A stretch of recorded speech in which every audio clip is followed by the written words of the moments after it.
E agora a gente sai um pouquinho desse mundo de tatuagem para falar de saúde.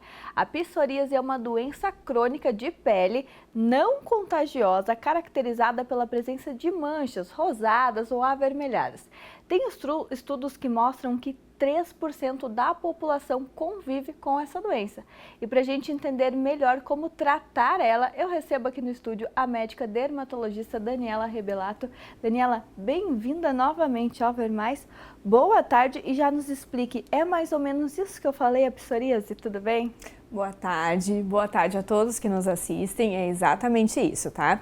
Essas placas, né, essas lesões avermelhadas aí que aparecem na pele das pessoas atingem uma grande parcela da população e justamente por aparecer e ser algo visível, às vezes acaba impactando e muito na qualidade de vida dos pacientes, justamente para as pessoas terem esse receio, esse medo de ser contagioso, apesar de não ser, mas que realmente as pessoas ficam com um pouquinho de receio dessa doença. E quais são os sintomas da doença, além das manchas? Porque manchas podem ser muitas outras coisas. Exatamente, às vezes ela pode ser até quando inicia o quadro confundido até com micoses ou mesmo doenças alérgicas, mas ela tem algumas predileções que a gente fala geralmente, né? A gente tem vários subtipos de psoríase, mas a mais comum são então essas placas, essas lesões de pele com elevação, né? Um relevo, avermelhadas que geralmente acometem cotovelos, joelhos e couro cabeludos.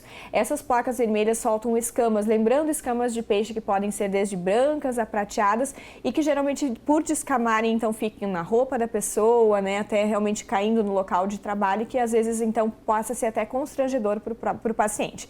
Além da pele também pode acometer então unhas, área genital e também as articulações, causando dor e até em alguns casos deformidades também.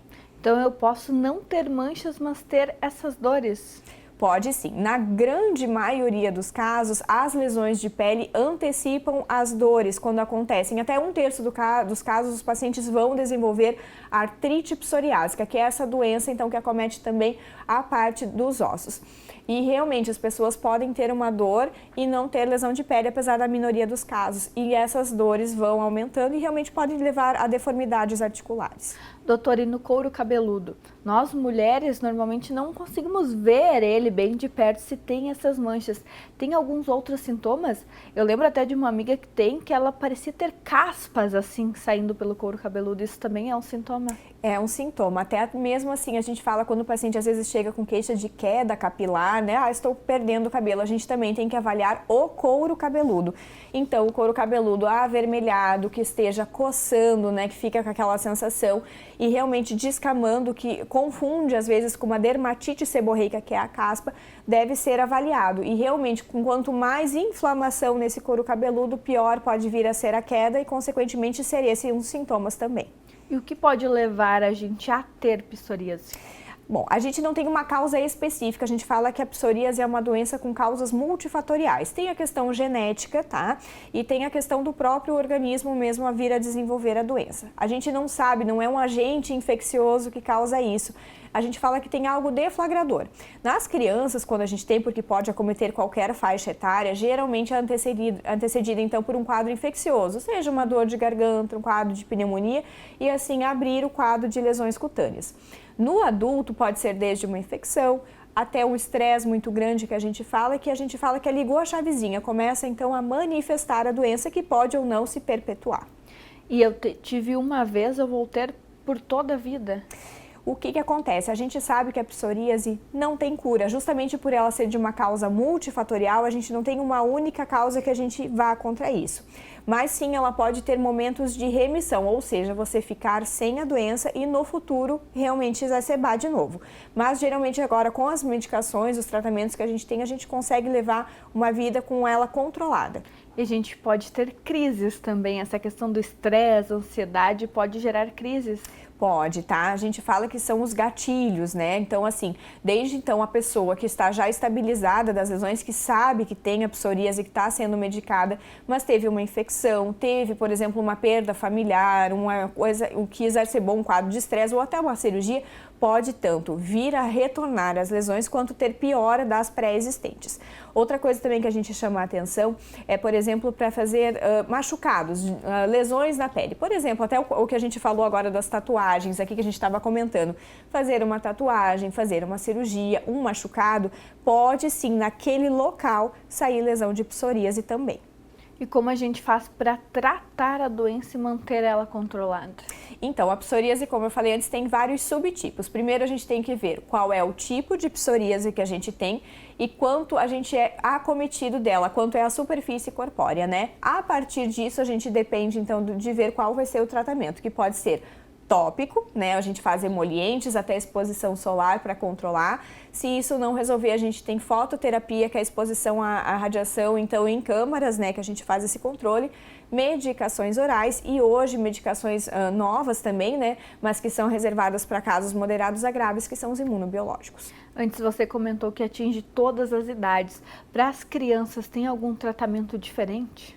A gente tem, assim, algumas nuances que a gente fala. Eles não podem, por exemplo, tomar algumas medicações específicas. A gente realmente começa com os emolientes, mas hoje a gente tem também medicações, tanto orais quanto injetáveis, para a população pediátrica, que é uma população também diferenciada e que às vezes até acaba tendo lesões em alguns locais do corpo diferente, que a gente daí merece atenção especial.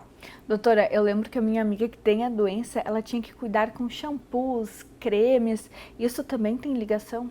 O que acontece? Eu sempre falo com os pacientes, às vezes, assim, não é porque você tem uma doença que você pode não vir a ter a outra. Então, assim, é já uma pele mais sensível, machucada, vamos dizer assim, então é mais propícia, por exemplo, a fazer uma dermatite de contato alérgica, dependendo do tipo de produto que usa, ou até sendo irritativa, né, causando coceira. Então, sim, a gente tem alguns shampoos, emolientes, algumas coisas que a gente acaba deixando especificamente para ter essa melhora. A partir do momento que a gente tenha controle do quadro, sim, a gente acaba liberando alguns outros produtos, mas o ideal é evitar qualquer coisa que seja irritativa para essa pele também. E quando a gente está em uma crise ali com alguma coceira, que acredito que dê bastante coceira, o que a gente pode fazer de imediato para ir amenizando? Então, assim, claro que a gente fala assim que controlar o estresse, que às vezes não é tão fácil assim, né? Que quanto mais coça, mais provavelmente vai abrir a lesão. Mas o primeiro passo, claro, saber que tem psoríase, a gente fala que tem o tratamento de crise, começar a fazê-lo, hidratar bastante essa pele usando cremes que não tenham coisas irritantes, tipo ureia, ácido salicílico nesse primeiro momento. E depois a gente entra daí realmente com os emolientes para ver e procurar, claro, atendimento médico para a gente ver se já tem que entrar com algum outro tipo de tratamento associado. E por que é importante a gente deixar ela tranquila, deixar estabilizada a doença? Primeiramente, assim, porque, claro, para o paciente que isso gera uma piora da qualidade de vida, né? E também até pela questão do preconceito mesmo, né? Eu acho que vale a pena, a gente vai comemorar o Dia Nacional da Psoríase, dia 29, agora que é a próxima semana, justamente para orientar as pessoas. Por quê? Porque é uma doença de pele visível, as pessoas acreditam muitas vezes que isso passa de uma pessoa para outra, tem a questão do preconceito, a gente tem grande quantidade de pacientes que desenvolvem quadros de depressão justamente por se isolarem. É importante salientar que não passa de uma pessoa para outra. Você pode frequentar clubes, você pode frequentar praia, você pode encostar nessas pessoas que você não acaba se infectando. Mas também para essas pessoas terem uma melhora da qualidade de vida, né? Eu falo assim, tem pacientes que me relatam assim, nossa, doutora, eu nunca consegui usar uma camisa escura porque fica caindo as caspas ou sangra também. Então, melhorar essas lesões melhora a qualidade de vida desses pacientes. Com certeza. E o pessoal de casa que está nos assistindo, que percebe que tem algum sintoma ou conhece alguém, pode procurar algum profissional para manter a doença aí um pouquinho mais estabilizada, a qualidade de vida. Com certeza, tá? Procure atendimento, que hoje existem várias formas de tratamento e com certeza a gente pode ajudar. Procure atendimento médico, né? Doutora Daniela, muito obrigada por esclarecer um pouco das nossas dúvidas. Obrigada.